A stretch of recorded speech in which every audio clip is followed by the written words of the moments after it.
Hi guys, welcome back. Today we're going to talk about SolidWorks and how to access it off-site. So we'll go over very basic things, for example, uploading and downloading your work. So go ahead and click to connect to the virtual lab link. Additionally, you'll notice that I'm already on my VPN, so I'm connected to the UTRGV connection. So go ahead and go to virtuallab.utrgv.edu. Eventually, you could just type this on the top and you don't have to go through the links. And then I'm going to access everything through the HTML. I don't want to download the software to set it up on my desktop. I'll just do everything from this website. I want to click on the engineer virtual machine because that's where SolidWorks is located. So go ahead and do that and you'll notice it'll take a while to load. So this is the virtual machine. You'll notice it's in my web browser. I still can't access that with a mouse, so it has to load a little longer until my mouse shows up. So just be patient with it. So you'll notice that you'll be able to even log in for printer access on the virtual machine. You're welcome to do that as well. To upload files, what you need to do is click on this little tab over on the side, and then you should be able to hit this button, which is the file transfer panel button, and then you should be able to upload items that you can save so that you can work with your SolidWorks. So you can just drag the file on here. So now I'm going to go ahead and close this and go to my documents folder. And you'll notice that that spider arm is there. So now what I want you to do is open up SolidWorks. You'll notice that you get a license agreement. You just need to accept, and then it'll open the program right after. So this is what you get when SolidWorks is open. You'll notice that you get a welcome, and then you're able to create a part, an assembly, a drawing, which are the different types of SolidWorks files that you'll be working with. And so this is the main screen. And if you had a license, you could log in and access some of your files online, but we don't. We're just using the university SolidWorks. So I'm going to go ahead and close this. So if you happen to close that window when you hit home, that'll take you back to the welcome window so that you can choose to create a new part, assembly, or drawing. I'm going to make this big so that I can, or maximize this window so I can look at the graphics area a little bit more carefully and go over some of the main toolbars that we have. So the first one is what you saw at the very top. If you hover over it, you'll be able to hit File and then View and Tools.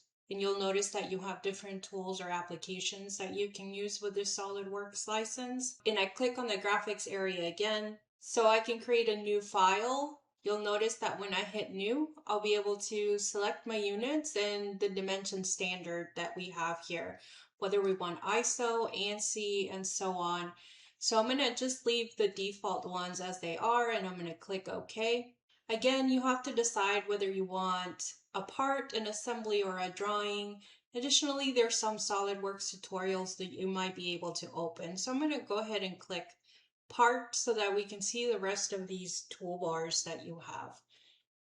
You'll notice as well that while this is opening, I'll go through the rest. You can open a document, save it, and even print. There's the undo and redo buttons, the select button, and at times we want to be able to rebuild. We can look at our file properties, and then there's different options that we can look at to customize our windows, and we're going to go through some of that as we go. So above here, you'll see the main ribbon where you're able to access features, sketch, markup, evaluate, and so on. So I'm going to go ahead and click on features. Here you'll be able to create an extruded boss base or a revolved, and we'll go through some of these as we go. Then there's like the sketching and the smart dimensioning, how to draw a line, and so on. But one of the things that I want you to be aware of is that within SolidWorks, you always have an origin. And so here in the middle, you'll notice when I click on it, this on the left-hand side is what we call the model tree. So I'm able to look at all my features as I build. And so here's my origin. I can also highlight my top, my front, and my right side view. If I hit Shift or Control, I'm able to highlight more than one. So that's always handy. And I can always choose to hide or show this feature manager that we have here. So now it's gone.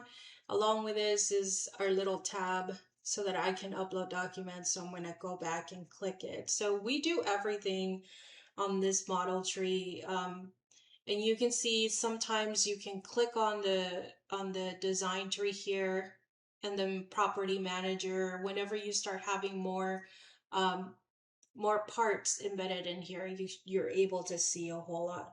And then on the top, I'm able to see my display.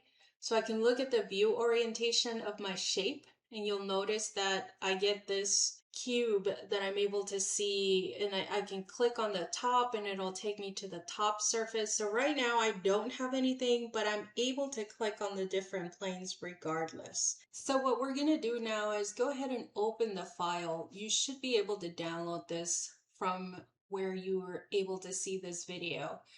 So you'll notice that we get warnings with it. So I have this on purpose so that you can see what it looks like when you get a warning. You'll get a pop-up window. A lot of the times when you create on the design tree, you're able to see how each of these features is based on another one. So this one, if you try to delete this main one, it's not going to let you because all of these are connected and this is the base model. So that's important to know. You will get warnings that look like this whenever you make a mistake, and that's perfectly okay. You'll learn to fix them as we go. So I'm going to go ahead and close this. The other thing that you can do is if you hit the space bar, now we are back to this cube where I'm able to access now the different parts. So now you'll notice that looks at a specific view. So this is my top view, and then I can look at an isometric view, which is right over at the corner. And then I can look at the top or the front view, the top view. Here we go. You can also do that over in this region right here, if you remember. So then now you're able to see what the top looks like. And it's nice because the new 2025 gives you the top, left, and so on, and it shows you what it looks like. It kind of gives you a preview of it. So we're going to stop right there, and next time we'll continue working with sketch constraints and extrusions.